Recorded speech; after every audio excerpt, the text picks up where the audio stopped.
என்ன அருமையான சிந்தனை. இந்த சிந்தனை டைரக்டருக்கு வர மாட்டேங்குதே. இதுதான் எனக்கு மைக்கிலையும் புலம்புனேன்.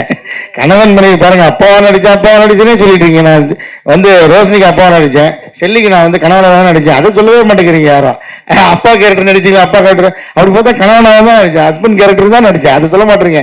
காரணம் என்ன, இவர் அந்த மாதிரி சீன் வைக்கலைங்க. நான் என்ன பண்றது? ஒரு அந்நியோன்யமா கணவன் மனைவி இருக்கிற மாதிரி சீன் வச்சா தான் நடிக்க முடியும்.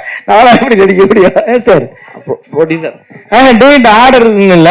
ஆனா நீங்க சொன்ன மாதிரி நெருக்கமான காட்சிகள், ரொமான்ஸான காட்சிகள் நடிக்கணும்னு எனக்கு நிச்சயமா ஆசை இருக்கு.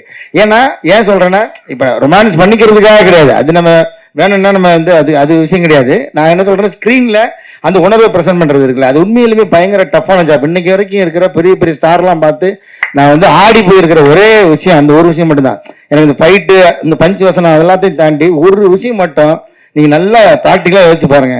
ஒரு ரொமான்ஸ்ன்றது 2 பேர் மட்டும் தனியா பண்றது, ஒரு 250 பேர் வச்சுக்க நடுவில் ரொமான்ஸ் பண்றது சாதாரண விஷயமே கிடையாது. நீங்க சொல்ற மாதிரி அது ஆக்சுவலா பெரிய தண்டனை. எல்லாரும் முன்னாடி உட்காந்துட்டு ரொமான்ஸ் பண்ற மாதிரி ஒரு தண்டனை எதுவுமே கிடையாது. அதை நான் இப்பயும் நான் பார்த்து எல்லா ஸ்டாரும் பார்த்து நான் பிரமிக்கிற ஒரு விஷயம் என்னன்னா, இத்தனை கூட்டத்துக்கு மத்தியில் எப்படிப்பா ரொமான்ஸ் பண்றீங்க?